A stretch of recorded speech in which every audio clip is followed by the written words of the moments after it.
ஆதியிலே தேவன் வானத்தையும் பூமியையும் சிருஷ்டித்தார். பூமியானது ஒழுங்கின்மையும் வெறுமையுமாயிருந்தது. ஆழத்தின் மேல் இருள் இருந்தது.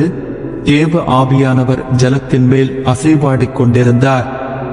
தேவன் வெளிச்சம் உண்டாக கடவது என்றார். வெளிச்சம் உண்டாயிற்று. வெளிச்சம் நல்லது என்று தேவன் கண்டார். வெளிச்சத்தையும் இருளையும் தேவன் வெவ்வேறாக பிரித்தார். தேவன் வெளிச்சத்துக்கு பகல் என்று பெயரிட்டார், இருளுக்கு இரவு என்று பெயரிட்டார். சாயங்காலமும் விடியற்காலமுமாகிய முதலாம் நாள் ஆயிற்று. பின்பு தேவன் ஜலத்தின் மத்தியில் ஆகாய விரிவு உண்டாக கடவது என்றும் அது ஜலத்தினின்று ஜலத்தை பிரிக்க கடவது என்றும் சொன்னார். தேவன் ஆகாய விரிவை உண்டு பண்ணி ஆகாய விரிவுக்கு கீழே இருக்கிற ஜலத்திற்கும் ஆகாய விரிவுக்கு மேலே இருக்கிற ஜலத்திற்கும் பிரிவுண்டாக்கினார். அது அப்படியே ஆயிற்று. தேவன் ஆகாய விரிவுக்கு வானம் என்று பெயரிட்டார். சாயங்காலமும் விடியற்காலமுமாகி இரண்டாம் நாள் ஆயிற்று. பின்பு தேவன் வானத்தின் கீழே இருக்கிற ஜலம் ஓரிடத்தில் சேரவும் வெட்டாந்தரை காணப்படவும் கடவது என்றார். அது அப்படியே ஆயிற்று. தேவன் வெட்டாந்தரைக்கு பூமி என்றும் சேர்ந்த ஜலத்திற்கு சமுத்திரம் என்றும் பெயரிட்டார். தேவன் அது நல்லது என்று கண்டார். அப்பொழுது தேவன் பூமியானது புல்லையும் விதையை பிறப்பிக்கும் பூண்டுகளையும் பூமியின் மேல் தங்களில் தங்கள் விதையுடைய கனிகளை தங்கள் தங்கள் ஜாதியின்படியே கொடுக்கும் கனிவிருட்சங்களையும் உழைப்பிக்க கடவது என்றார். அது அப்படியே ஆயிற்று. பூமியானது புல்லையும் தங்கள் தங்கள் ஜாதியின்படியே விதையை பிறப்பிக்கும் பூண்டுகளையும் தங்கள் தங்கள் ஜாதியின்படியே தங்களில் தங்கள் விதையுடைய கனிகளை கொடுக்கும் விருட்சங்களையும் உழைப்பித்தது. தேவன் அது நல்லது என்று கண்டார். சாயங்காலமும் விடியற்காலமுமாகி மூன்றாம் நாள் ஆயிற்று. பின்பு தேவன் பகலுக்கும் இரவுக்கும் வித்தியாசம் உண்டாகத்தக்கதாக வானம் என்கிற ஆகாய விரிவிலே சுடர்கள் உண்டாக கடவது. அவைகள் அடையாளங்களுக்காகவும் காலங்களையும் நாட்களையும் வருஷங்களையும் குறிக்கிறதற்காகவும் இருக்க கடவது என்றார். அவைகள் பூமியின் மேல் பிரகாசிக்கும்படிக்கு வானம் என்கிற ஆகாய விரிவிலே சுடர்களாயிருக்க கடவது என்றார். அது அப்படியே ஆயிற்று.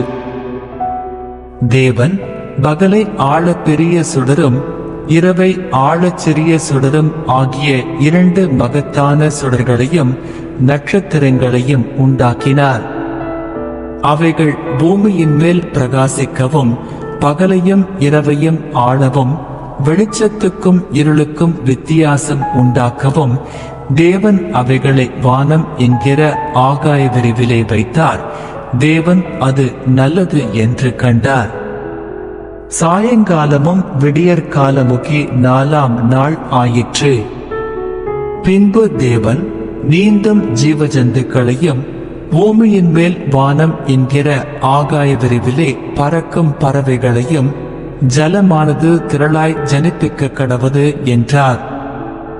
தேவன் மகா மச்சங்களையும் ஜலத்தில் தங்கள் தங்கள் ஜாதியின்படியே திரளாய் ஜனிப்பிக்கப்பட்ட சகலவித நீர் வாழும் ஜந்துக்களையும் சிறகுள்ள ஜாதி ஜாதியான சகலவித பட்சிகளையும் சிருஷ்டித்தார்.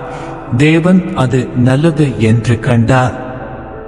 தேவன் அவைகளை ஆசீர்வதித்து, நீங்கள் பலுகி பெருகி சமுத்திர ஜலத்தை நிரப்புங்கள் என்றும் பறவைகள் பூமியில் பெருக கடவது என்றும் சொன்னார். சாயங்காலமும் விடியற்காலமுகி ஐந்தாம் நாள் ஆயிற்று.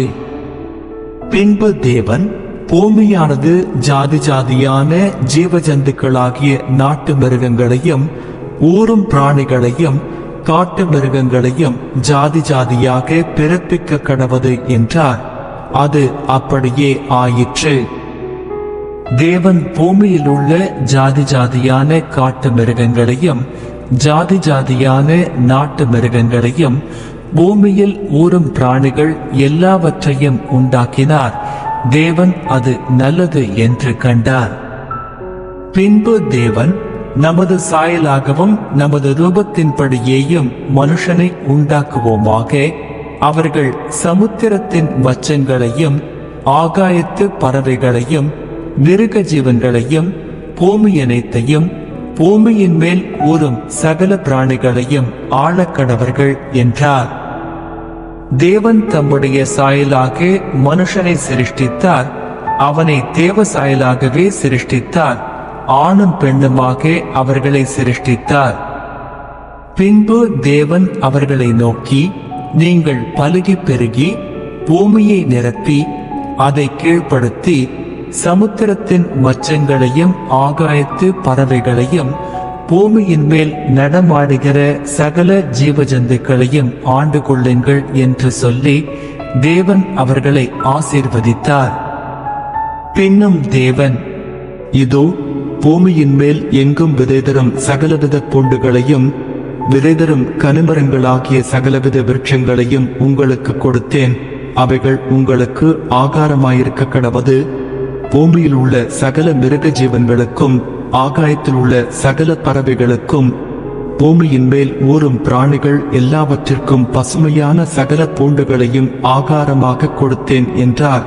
அது அப்படியே ஆயிற்று. அப்பொழுது தேவன் தாம் உண்டாக்கின எல்லாவற்றையும் பார்த்தார். அது மிகவும் நன்றாயிருந்தது. சாயங்காலமும் விடியற்காலமுமாகி 6ஆம் நாள் ஆயிற்று.